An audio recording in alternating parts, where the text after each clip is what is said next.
Hola, ¿qué tal? Bienvenidos a todos a otra entrega de este curso de programación en JavaScript.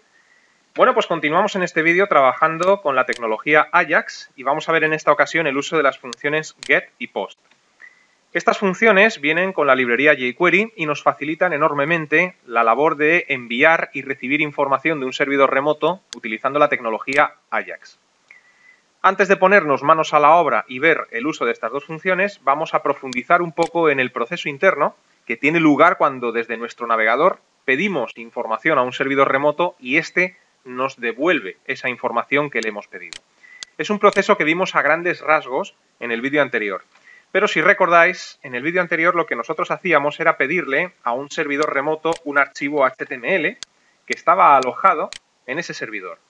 Y una vez que le realizábamos la petición, pues el servidor remoto nos devolvía el archivo HTML que le estábamos pidiendo. Y vimos que para hacer esto, pues era tan sencillo como utilizar la función de la librería jQuery load. Utilizando esta función, este proceso era muy sencillo. ¿Qué ocurre?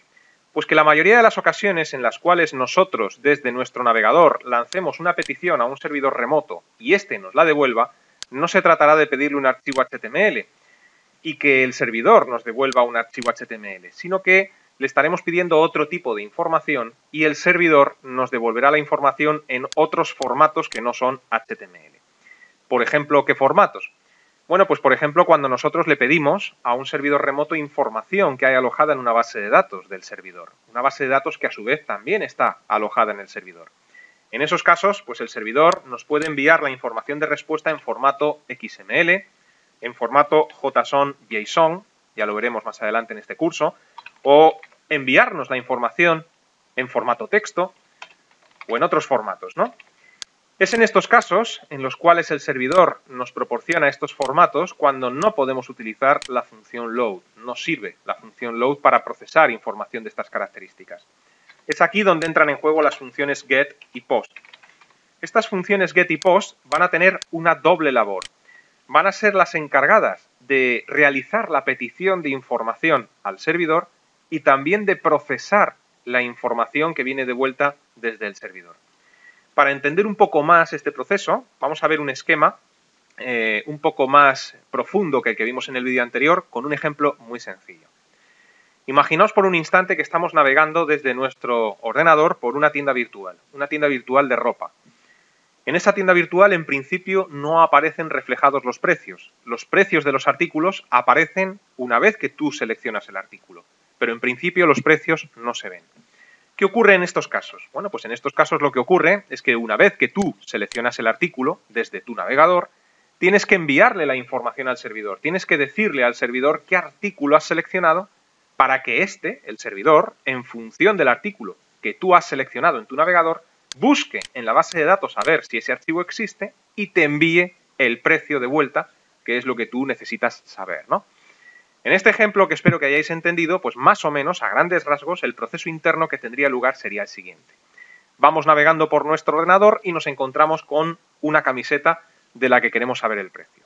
Bien, los datos de esa camiseta pueden ser, por ejemplo, los que veis ahora mismo en pantalla. Imaginaos que tiene un identificador a nivel interno, que puede ser el 5, es decir, un ID. También pues tiene un nombre, camiseta, y también pertenece a una sección, deportes. Esta es la información que nosotros le vamos a enviar al servidor para que nos diga cuál es el precio del artículo que tiene estas características. Antes de enviarle esta información al servidor, la información debe ser procesada. ¿Y cómo se procesa esa información? Bueno, pues ahí es donde entra por primera vez en juego nuestro código JavaScript con las funciones get y post. Estas funciones son las encargadas de procesar la información que le vamos a enviar al servidor en la petición. Una vez que procesan esta información, bueno, pues la información ya sí es enviada al servidor y llega.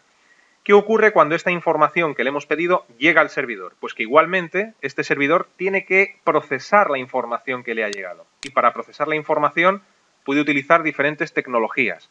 Puede utilizar, por ejemplo, una tecnología PHP o una tecnología ASP o JSP, es decir, lenguajes de programación del lado del servidor. Esto, pues por desgracia, se sale del ámbito de este curso, pero bueno, como todos los días me pedís aproximadamente 20 veces que inicie un curso de PHP, pues cuando inicie el curso de PHP, que será al terminar este, lo entenderéis un poquito mejor, ¿no? Pero bueno, el caso es que en nuestro servidor, pues por ejemplo, tenemos un archivo programado en PHP que se va a encargar de mirar, de procesar la información que le hemos enviado nosotros desde el navegador. A grandes rasgos, este archivo PHP lo que hace es a ver qué me envías, ¿no? Es decir, ¿qué hay aquí dentro? Y una vez que el servidor remoto ya ha sido capaz de leer la información que viaja en este paquete, ¿no?, que nosotros le hemos enviado desde nuestro navegador, esa información que se encuentra en el paquete la contrasta con una base de datos que también está alojada en el servidor. ¿Qué información puede haber en esta base de datos en el ejemplo que estamos describiendo? Bueno, pues puede haber una serie de artículos, ¿no? Puede haber camisetas, pantalones, corbatas, ropa interior, calcetines, en fin. Y cada uno de esos artículos, bueno, pues con su ID correspondiente, con su nombre correspondiente y con la sección a la que pertenecen, ¿no? Luego entonces lo que hace el servidor es mirar a ver si en la base de datos que está alojada en el servidor hay un artículo con las características que yo le estoy pidiendo. En el caso de que exista ese artículo con estas características, lo que hace es mirar el precio del artículo, que es lo que yo, en definitiva, quiero averiguar, y esa información, el precio del artículo, me la envía de vuelta a mi ordenador. Ahora bien, esta información que viene de vuelta, antes de poderla ver yo en mi navegador, debe ser de nuevo procesada. ¿Por qué? Pues porque esta información, como he mencionado anteriormente, puede venir en diferentes formatos.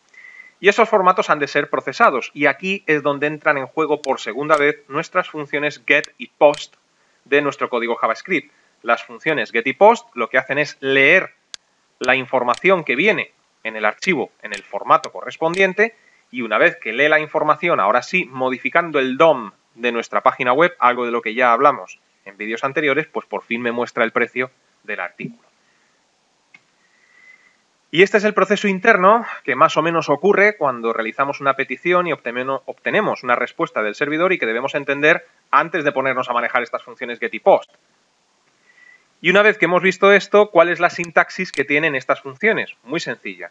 Las dos funciones tienen una sintaxis idéntica. Tanto la función get como la función post vienen precedidas del símbolo dólar, pero este dólar no apunta a ningún objeto de nuestra página web, a ninguna zona de nuestra página web, simplemente es un dólar y un punto. Y las dos funciones tienen tres argumentos. El primer argumento es la URL del archivo PHP JSP ASP que procesará la respuesta en el servidor. En el ejemplo que hemos puesto nosotros, el archivo PHP. El segundo argumento de estas dos funciones son los datos que yo le voy a enviar al servidor. Hemos visto que cuando hacemos una petición estamos enviándole unos datos para que el servidor los procese y los contraste con la base de datos. Bueno, pues ese sería el segundo argumento, los datos que le voy a enviar. Y el tercer argumento, que por cierto es opcional, estas funciones no tienen por qué tener este último argumento, lo que ocurre es que la mayoría de las veces lo tiene. El tercer argumento es el nombre de una función JavaScript que procese la respuesta que le llega del servidor. ¿Por qué este argumento es opcional? Pues porque hay ocasiones en las cuales lo único que queremos es modificar información que haya en el servidor, borrar archivos que se encuentren en el servidor o borrar o modificar registros en una base de datos del servidor. En esos casos no necesitamos procesar la respuesta. Por eso le enviaremos únicamente dos argumentos con estas funciones, tanto get como post. Pero en nuestro ejemplo, pues sí que necesitamos una función que procese la respuesta. Bueno, pues nombre de la función, JavaScript que procesará la respuesta.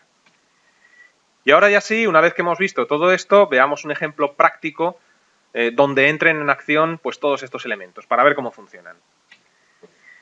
Bien, pues nos encontramos con un archivo HTML muy parecido al que vimos en vídeos anteriores. Por supuesto, os dejaré un link para que os podáis descargar este archivo si queréis trabajar con él y también con un archivo PHP que voy a utilizar para realizar esta práctica. Vamos a ver el aspecto que tiene esta página web, pues pulsemos F12 para verla en el navegador. Y como podéis observar, se trata pues de un formulario muy sencillo. ¿El ejemplo en qué consiste? Bueno, pues consiste en que vamos a simular un login, un sistema de login muy sencillo. Para poder acceder a una supuesta zona privada en una página web, vamos a necesitar de un usuario y de una contraseña. Ese usuario y esa contraseña, para hacerlo lo más sencillo posible, van a estar ya predeterminados, es decir, no se van a encontrar en una base de datos, dejaremos eso para más adelante, sino que se van a encontrar ya predeterminados. ¿Dónde se van a encontrar predeterminados? En un archivo PHP que ahora después os enseñaré. Pero se trata de que introduciendo un usuario y una contraseña erróneos, pues al pulsar el botón de enviar nos dé un mensaje diciendo que no estamos autorizados, y si acertamos con el usuario y la contraseña, pues al pulsar en el botón de enviar nos diga que sí estamos autorizados. Y ese mensaje de no estamos autorizados o sí estamos autorizados, pues lo va a reflejar en la misma página web sin necesidad de recargarla, pues utilizando tecnología Ajax, ¿no? Bien, pues lo que tenemos que plantearnos es lo siguiente. ¿Cuándo queremos que ocurra todo este proceso de enviar la información al servidor y que el servidor nos responda? Bueno, pues yo quiero que eso ocurra cuando pulsemos en el botón de enviar del formulario, ¿no? Luego entonces, para que se desencadene la acción en ese momento y no en otro, lo que tendremos que hacer es lo siguiente: meternos dentro de la función ready y apuntar al formulario para que se ejecute el evento submit. De este evento ya hemos hablado anteriormente en el curso. Pero para ello tenemos que saber primero cómo se llama nuestro formulario. El formulario, como podéis observar, se llama login, y ya que estamos vamos a ver cómo se llama el primer cuadro de texto, usuario, y cómo se llama pues el siguiente cuadro de texto, que sería la contraseña, que se llama, como podéis ver, contra, ¿no? Así los tengo identificados con el atributo ID correspondiente. Luego entonces, si quiero apuntar al formulario para decirle que todo esto se ejecute al hacer clic en el botón de enviar, pues sería $, paréntesis, comillas, almohadilla, login. Entonces con esto estamos apuntando al formulario y ahora utilizaríamos la función submit de la que ya hemos hablado anteriormente en el curso, ¿no? Y luego dentro de los paréntesis de parámetros de esta función submit crearíamos una función anónima con su llave de apertura y su llave de cierre. Con lo cual, todo lo que programemos dentro de esta función anónima se va a ejecutar cuando enviemos el formulario. ¿Qué es lo primero que tenemos que hacer dentro de esta función anónima? Bien, si habéis observado en la animación de la presentación de PowerPoint, donde explicábamos el proceso, los datos que vamos a enviar al servidor deben ser empaquetados. ¿Y qué le vamos a enviar al servidor? Al servidor le vamos a enviar dos datos, el usuario y la contraseña, para que el servidor los coja y los compare con el usuario y la contraseña que deben ser. Y si es correcto, si coinciden, que me dé el mensaje de estás autorizado, y si no es correcto, que me dé el mensaje de no estás autorizado. Ese mensaje debe salir pues en la zona inferior, ¿no? Sin recargar la página, que por eso estamos utilizando Ajax. Bueno, luego entonces, ¿cómo empaquetamos estos datos? Bien, pues nos vamos a nuestra función y tenemos que crear lo que se llama un literal. Un literal no es ni más ni menos que el paquete que hemos visto antes en la presentación de PowerPoint, ¿no? Para que lo entendamos todos. Y para crear ese paquete con la información del formulario, haríamos lo siguiente: una variable, a la cual vamos a llamar, por ejemplo, datos formulario, que va a representar nuestro paquete. Es una variable como si fuera un paquete. ¿Y cómo almacenamos dentro de esa variable la información que tenemos almacenada en varios campos de un formulario? Pues utilizando la siguiente nomenclatura: nombre, dos puntos y valor para el primer campo. Nombre, dos puntos y valor para el segundo campo del formulario. En nuestro caso nos quedaríamos ahí, pero si fuera un formulario más extenso que tuviera 10 o 15 campos, tendríamos que seguir nombre del tercer campo, valor del tercer campo, nombre del cuarto campo, valor del cuarto campo, y así sucesivamente. Luego entonces, en nuestro caso, que son solamente pues dos cuadros de texto, dos campos, pues haríamos lo siguiente: nombre, usuario. ¿Por qué le doy ese nombre? Ahora después lo veremos. Dos puntos y el valor. ¿Cómo rescato yo el valor que hay escrito en el primer cuadro de texto del formulario? Pues utilizando la función val que ya hemos visto en vídeos anteriores. Es decir, tendré que apuntar en primer lugar al cuadro de texto del usuario, que acabamos de ver, que se llama usuario, y utilizar la función val. ¿Con esto qué estoy haciendo? Pues almacenar dentro de este valor la información que hay, el valor que hay en el cuadro de texto usuario. Siguiente cuadro de texto, una coma, es decir, los pares de valores van separados por comas. Siguiente, contra, dos puntos, apuntamos al campo contra, es decir, $, paréntesis, almohadillas, contra, punto val. Y ya por fin, como nosotros hemos terminado, porque nuestro formulario tiene únicamente 2 campos, cerramos la llave. Y con esto ya hemos construido nuestro paquete listo para enviar, nuestro literal. ¿Cómo se llama este literal? Datos formulario. Luego entonces hasta aquí ya hemos cumplido con la primera parte del proceso, es decir, ya hemos empaquetado los datos y estos datos están listos para enviar. Pero el proceso de envío y recepción, para que no se alargue más de lo necesario este vídeo, pues lo dejaremos para el siguiente. Así que de momento nos quedamos aquí y os digo lo de siempre, os invito a que permanezcáis atentos a la próxima entrega. Hasta entonces, que vaya bien.